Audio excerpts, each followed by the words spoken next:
Hey guys, it's your one man podcast for DBZ and stuff. Before begin, I got two sponsors. For the first sponsor, it's the sponsor for the Ginyu Force, fighters by day, strippers by night. Use the keyword Frieza to enter for a chance to win a free lap dance from Guldo. And the second one is a super non-shameless advertisement for the DBZ Octagon League, which is a platform. Octagon is a platform that allows players to play DBZ online. It's actually quite easy to set up. We have a Facebook group. Everybody's fun, having fun. Everybody's friends in that group. We have tournaments running all of the time. And speaking of tournaments, that's what this video is about today. So if you don't know well, I'm assuming that a lot of you people don't know. Some of you do. I recently ran a tournament, and the tournament was called the Mystery Box Tournament, and the concept was pretty simple. I think a lot of the novelty died out around round 2 of the tournament. So how it worked was every participant in the tournament pitched in a deck list, or a Mastery MP combo. So it's like Knowledge Cell, Adept Gohan, maybe you're throwing completely out of left field, and you say Garlic Jr., Conflict Garlic Jr.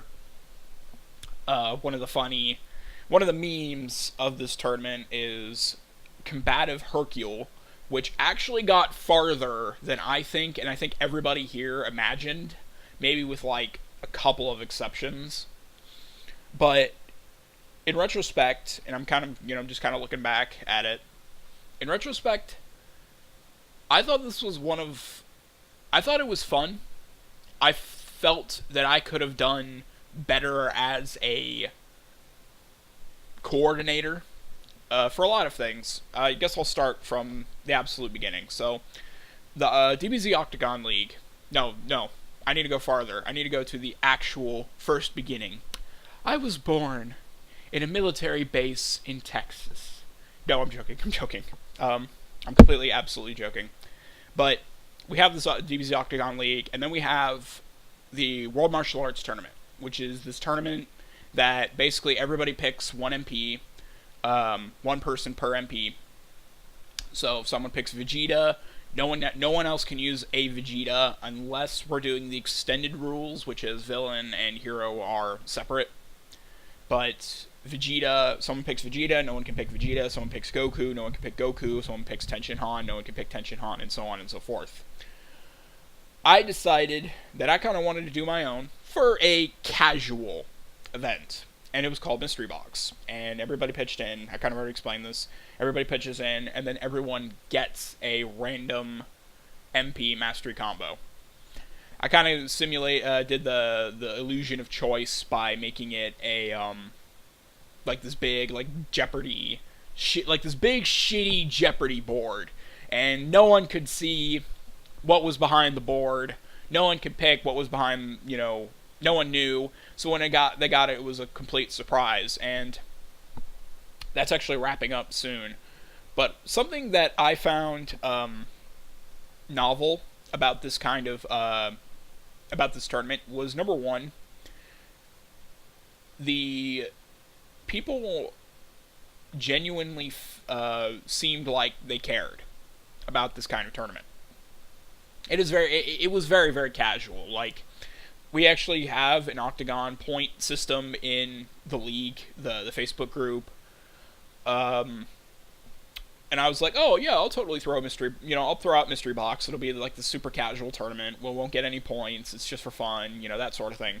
Get people to play new MPs, new masteries, simulate the randomized factor of the game.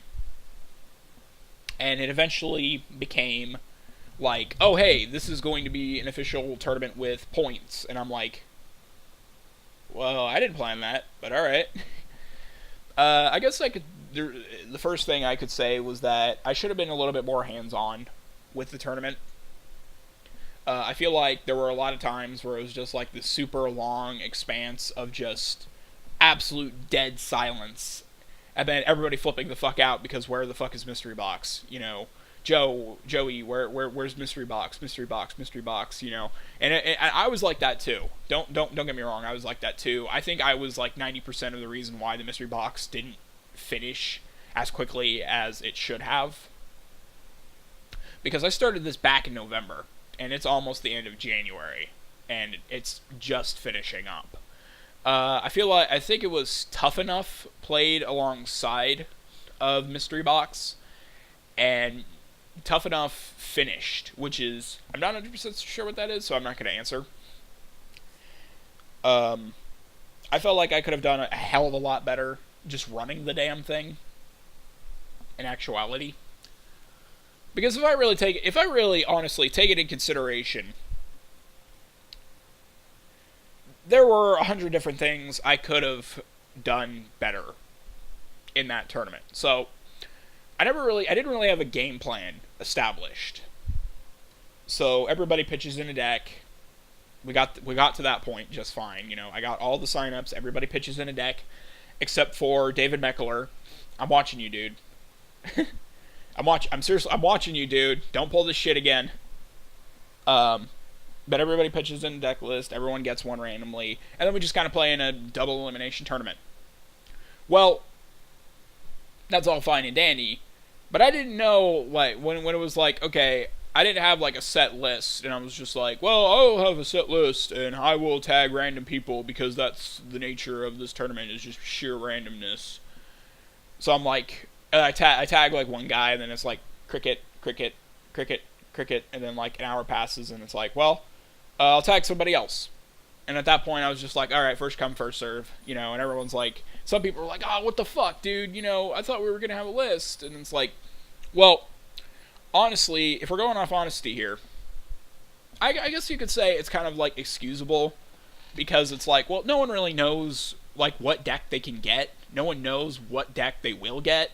They only know that one deck exists, and it's the one they pitched in. So it's like, and in retrospect, like, first come, first serve really didn't mean much. I guess you could really say that it was kind of a dick move to not announce it, but at the same time, it's like, again, completely new to this whole thing. You know, I'm used to D&D where you roll initiative for turn order, but whatever, you know, I shrugged my shoulders on that sort of thing. I think the best thing to do when it came to the beginning was to get a set, like, either just announce it ahead of time, such as, I'm trying to think, like, yeah, like, first come, first serve,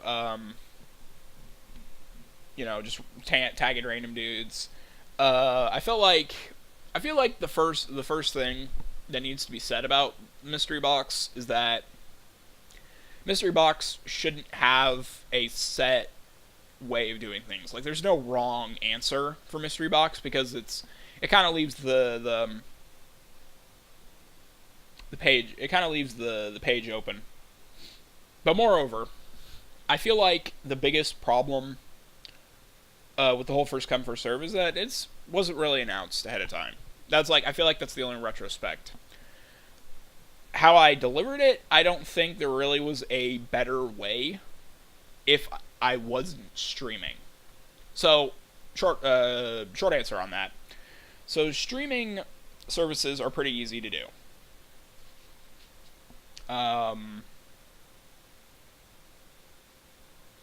It's like, I open up Twitch, I go to like Google or something, I find this shitty random spinner Wheel of Fortune thing.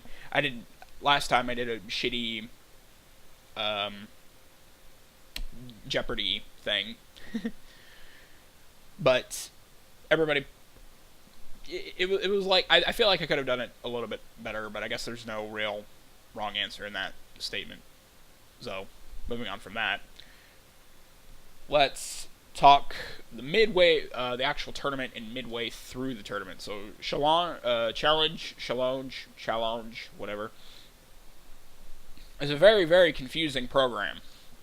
It's kind of like it's a free tournament creator generator, like a free tournament bracket generator. The problem is the tournament bracket likes to give out buys even if there is an even number of players. Really kind of weird. I feel like I really couldn't have done the tournament a little bit any better. I feel like Challenge is just kind of a dick in that regard. You know, they really need to change that, but whatever. In terms of like through the tournament, I feel like novelty of the mystery box idea kind of died out. Like the novelty, oh yeah, I'm running a completely random deck. I totally didn't pick this deck unless you're Kevin Dennis, who got what he pitched in. Calling you out, Kevin. I call hacks. No, I'm joking. But I feel like novelty value just kind of died out a little bit because it's like, okay, well, but then again, I also look at it and I'm like, look back and I'm thinking about myself, you know, there were some really good meta decks in this game, you know, decks that could have been tier 1. Like we had like Dynamic Broly, and he was Dynamic Broly was the first knockout of the game, you know. Dynamic Broly was the first knockout of the game. We had Oppressive Vegeta.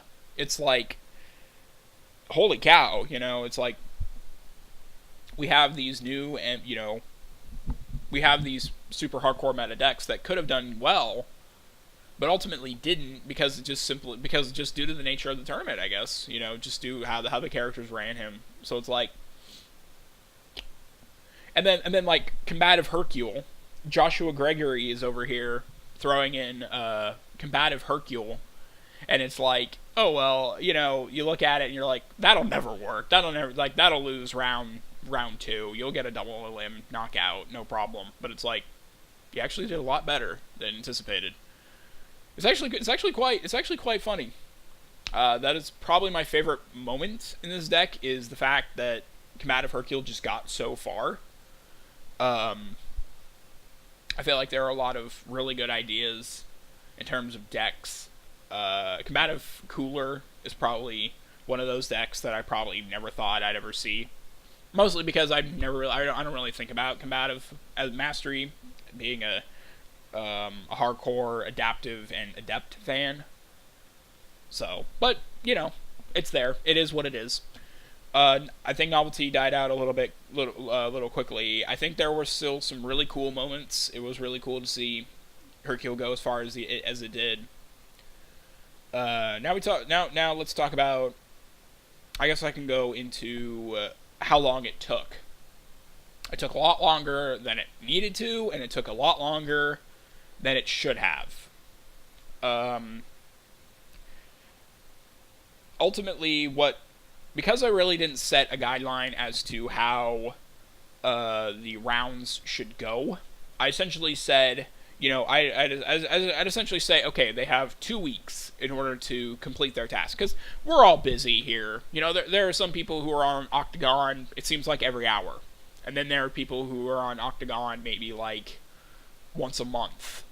So it seems like, you know, I was like, you know what, we're all busy. You know, some of us are super fucking busy. Some of us have other shit.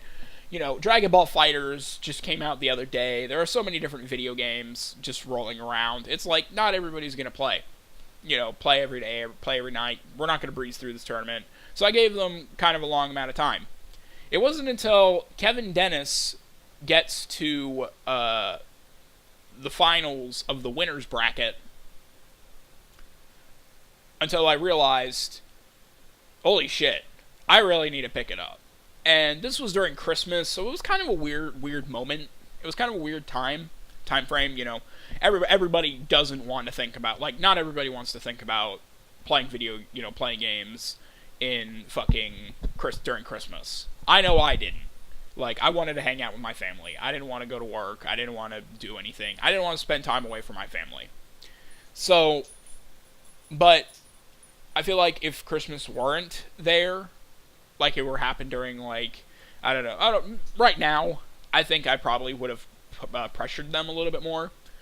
I don't think 3 months should be required for a online tournament. I think maybe a month, 2 months, if depending on the quantity, depending on what the fuck is going on with people's lives. I seriously enjoyed it. I seriously believe that, but I also seriously believe that it should have taken less time. I mean, freaking Tough Enough had a tournament that went from, that breezed through Mystery Box 1. So, as for Endgame, I think that the tournament ended surprisingly. We have a rematch for the finals. It is Ruthless Deborah and Combative Cooler again. So, that's pretty cool. So, the question is, will I continue to do Mystery Box? And the answer is yes, I will. However, if I decide, I will do it later. However, if I ever decide ever in the future that, Mystery Box, see, I'll do, if you guys want to do your own Mystery Box without me as the tournament runner, that's fine. I don't care. A lot of people like playing in these kinds of tournaments. Maybe we get a bigger crowd than last time. If you guys want, and of course, you could always add different formats. Fusion Mystery Box has always been a thing.